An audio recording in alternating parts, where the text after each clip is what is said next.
Hei skatītāji, jau līdz šim esam iepazinušies ar tādu lietu kā veidlapas izveide, bet tikpat svarīgi, kā izveidot un noformēt veidlapu tā, kā tad man tas ir nepieciešams, izveidojot konkrētu noformējumu. Man šo veidlapu ir svarīgi arī nodot šiem te respondentiem vai attiecīgi nodot tālāk izpildēji, piemēram, ja tā ir Viktorīna.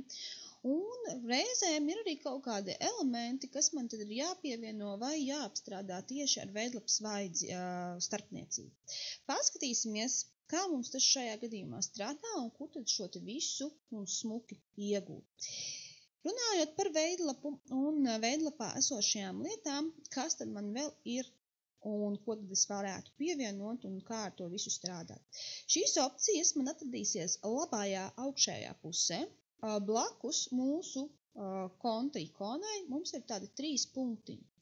Uz tiem 3 punktiņiem mums ir iespēja atvērt vaļā un apskatīt vairākas iespējas. Tad mums ir iespēja izveidot kopiju, ja man šī veidlapa, piemēram, ir līdzīga tipa vai, piemēram, iestatījumi, kuros ir vienādi, bet ir vajadzīgs cits saturs, es to varētu izdarīt, izveidojot kopiju un tad aizpildīt katru tā, kā tas ir nepieciešams, piešķirot konkrētos nosaukumus. Es varu konkrēto veidlapu neatgriezniski dzēst un pārvietot uz atkritni, iegūt iepriekš aizpildītu saiti, un tad attiecīgi, lai es redzu, kā tad man šī veidlapa izskatās savā ziņā.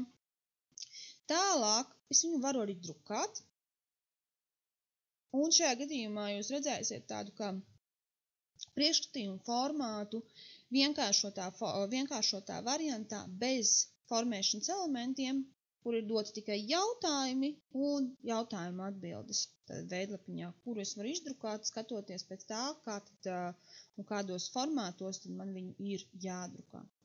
Tālāk man ir iespēja pievienot līdzreģidētāju. Reizēm ir situācija, ka pie vienas veidlapas vai pie vienas anketas strādā vairākas personas, un tad attiecīgi ka mums ir jāspēj sastrādāties.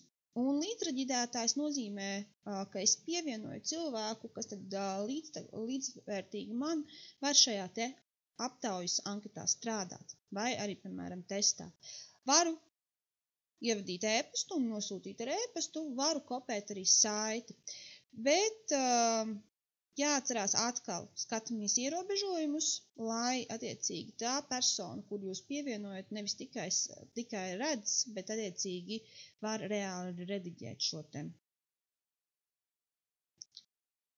Bet mans ieteikums labāk pievienojiet e-pastu. Tālāk mums te ir tāda sadaļa skripta redaktors, iegūt papildinājumus un īsinājumu taustiņu. Nu, tad attiecīgi varam paskatīties arī, ko kurš taustiņš nozīmē, lai, piemēram, varētu atsaukt vai pievienot.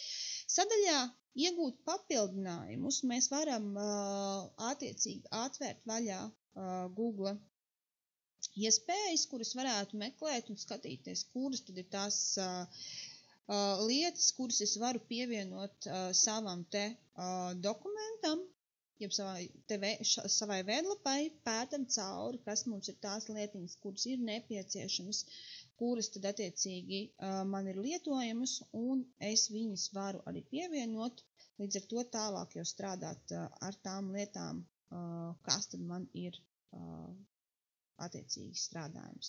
Un kā tad tas notiek? Es klikšķinu virsū uz attiecīgās izvēlētās aplikācijas, ir papildinājuma, un attiecīgi, kā tad es instalēju, man ir attiecīgi savs konts, pieinstalēju, pielieku un attiecīgi tālāk jau var strādāt, ja man, protams, šeit viņš atbildīs šajā gadījumā, kam tad lietoju. Nu, šajā gadījumā pētu, ka man derēs gan dokumentiem, gan šīm te slaidiem, gan attiecīgi tādai lietai kā izklēlapām. Nu, īsti veidlapām nederēs, nu, tad varam skatīties, kas tad man te ir vēl iespējams. Varbūt ir kāda lieta, kas tad man ir konkrēti iespējama lietot arī veidlapās. Nu, tad paskatīsimies. Nu, piemēram, šādi. Turpinu. Atkal jāpierakstās ar kontu, kuram kontam es pievienoju, un tālāk jau es redzu Tad šis, piemēram, šajā gadījumā mums derēs arī Google formu un atļauju, un man pievieno tādu lietu kā paplašinājumu.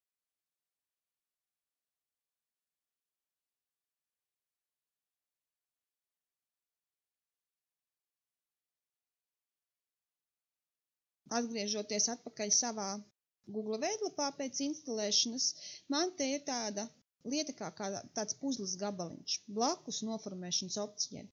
Un uzklikšķinot virsū, es varu redzēt, ko tad man šajā gadījumā piedāvā un tālāk strādāt ar to, kas tad man tiek piedāvāts, kas tad man ir nepieciešams lasīt cauri, skatīties un izmantot.